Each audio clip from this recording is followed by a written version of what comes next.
मनाजिले Karbala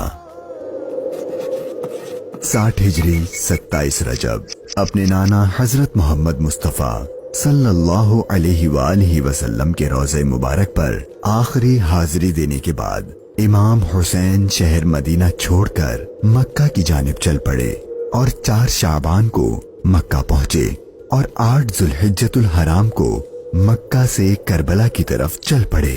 इस सफर में इमाम हुसैन रदियल्लाहु अन्हु ने तकरीबन 20 जगहों पर स्टे किया। उनमें से चंद मकामात जहां कोई वाकया पेश आया वो मकामात हम आपको दिखाएंगे। पहली डेस्टिनेशन बुस्तान इब्ने आमिर क्रॉस करने के बाद जब इमाम हुसैन रदियल्लाहु अन्हु दूसरी मंजिल सफ़ाह पर पहुंचे तो वहां आपकी मुलाकात अरबी के एक मशहूर शायर फरजदक से हुई जो बाय चांस कूफा से ही आ रहा था।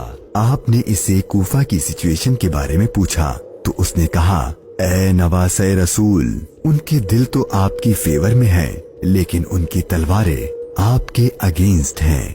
इमाम हुसैन का तीसरा स्टे जाते इर्क नामी सुनसान और वीरान जगह पर हुआ जहां एक शख्स बशीर बिन गालिब ने इमाम हुसैन के काफले वालों को टेंट्स लगाते देखा तो वो बड़ा हैरान हुआ। फिर उसने आकर इमाम हुसैन से मुलाकात की तो दौरान गुफ्तगू इमाम हुसैन ने उसे अपने सफर का मकसद बताया और साथ अपनी शहादत की खबर भी दी। इमाम हुसैन का चौथा स्टे हाजिज था। इस मकाम पर आले रसूल ने कुछ देर आराम फरमाया और इमाम हुसैन रदियल्लाहु अन्हु ने कूफा वालों के लिए एक खत लिखा और उसे हजरत कैस के हाथों कूफा वालों को रवाना किया। 5वीं मंजिल बाजुल उयून और 6ठी मंजिल खुजैमिया को क्रॉस करके इमाम आली मकाम जब 7वीं मंजिल जरूरत पर पहुंचे तो आपको जुहैर बिन अल कैस नामी शख्स मिले जो कि हजरत उस्मान गनी के करीबी लोगों में से थे और हज अदा करके आ रहे थे। उसने जैसे ही इमाम हुसैन से मुलाकात की तो उसने अपने घर जाने के बजाय इमाम हुसैन का रफीक सफर बनने को प्रेफर किया। 8वीं मंजिल सालिबिया पर एक गमनाक इमाम हुसैन के इंतजार में थी। यही वो मकाम था जहां आपके चचाजाद भाई हजरत मुस्लिम बिन अकील और उनके 2 बेटों की शहादत की दर्दनाक खबर मिली। इस पर आपने खुतबा इरशाद फरमाया और हालात की संगीनी से काफले वालों को आगाह कर दिया ताकि कोई जाना चाहे तो चला जाए, लेकिन आपके साथ सफर शुरू करने वालों में से किसी ने पीठ न फेरी। मुश्किलात में इजाफा और जर्नी डिफिकल्ट होती जा रही थी क्योंकि इब्ने जियाद गवर्नर कूफा को इमाम हुसैन के आने की खबर मिल गई थी और उसने अपने बहादुर और माहिर कमांडर हुर को 1000 का लश्कर देकर इमाम हुसैन को गिरफ्तार करने भेज दिया।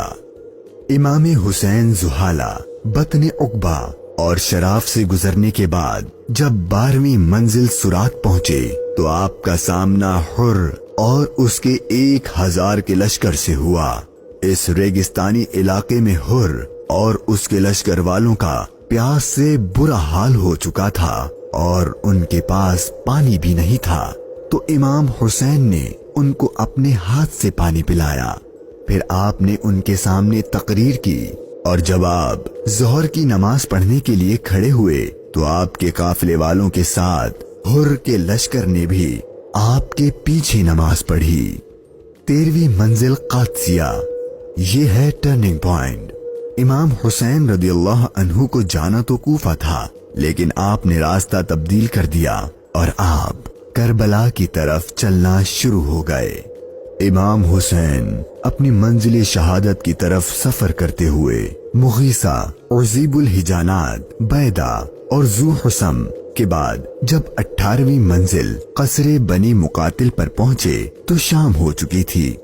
आपने रात यहीं गुजारी और सुबह जब इमाम हुसैन यहाँ से रवाना हुए तो आपकी जबान पर इन्ना लिल्लाही व इन्ना इलैहि राजिऊन के कलिमात जारी थे।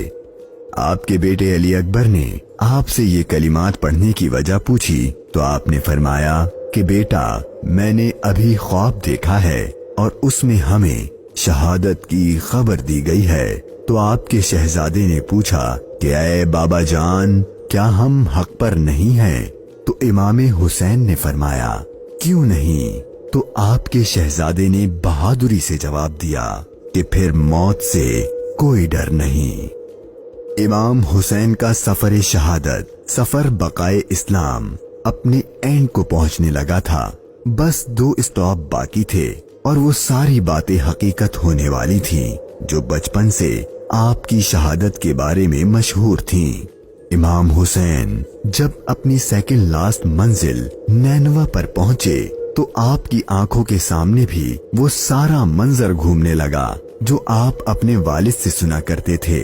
ابھی امام نے تھوڑا ہی فاصلہ طے کیا تھا، ایک ریگستان میدان نظر آیا اور ابھی وہ سارا قیامت خیز منظر آپ کی نظروں میں گھوم ہی رہا تھا کہ ہر اپنے لشکر کے ساتھ ایک بار پھر آپ کے سامنے آ گیا اور اس نے بتایا کہ گورنر کوفہ ابن زیاد نے مجھے خط دیا ہے کہ آپ جس جگہ پر ہوں وہیں آپ کو روک لوں اور آپ کو ایک ایسی جگہ پر ٹھہراؤں جہاں پانی وغیرہ کچھ بھی نہ ہو۔ اور بالآخر آپ کا سفر اپنے اختتام کو پہنچا اور 2 محرم کے دن ابن زیاد کے حکم پر اس چٹیل ریگستانی میدان میں پورے قافلے اہل بیت نبوت اور ان کے اصحاب کو اس 1000 کے لشکر نے روک دیا۔ امام حسین نے دریافت فرمایا کہ اتنا تو بتاؤ کہ اس جگہ کا نام کیا ہے؟ تو جواب دیا گیا اس جگہ کو کربلا کہتے ہیں۔ تو امام حسین نے اپنے خاندان سے فرمایا کہ بس یہی ہمارے ٹھہرنے کی جگہ ہے، یہیں ہمارا خون بہایا جائے گا اور یہیں ہماری قبریں بنیں گی۔ یہاں یزیدی فوج کی گستاخیاں دیکھ کر امام حسین کو سب سے پہلے روکنے والے حضرت حر رضی اللہ عنہ امام حسین کی بارگاہ میں معافی مانگ کر حاضر ہوئے اور اپنی جان آپ پر قربان کر دی۔ یہی کربلا کا میدان آپ کے طویل سفر کی 20ویں اور آخری منزل تھی، اور 8 دن بعد اہل بیت اطہار پر ظلم و ستم کر کے آپ پر اور اہل بیت پاک پر پانی بند کر کے آپ کے ساتھیوں کو بھوک اور پیاس کی حالت میں شہید کر دیا گیا۔ اور 61 ہجری 10 محرم یعنی عاشور کے دن تپتے صحرا 3 دن کی بھوک اور پیاس اور سجدے کی حالت میں امام حسین کو شہید کر دیا گیا۔ انا للہ و انا الیہ راجعون۔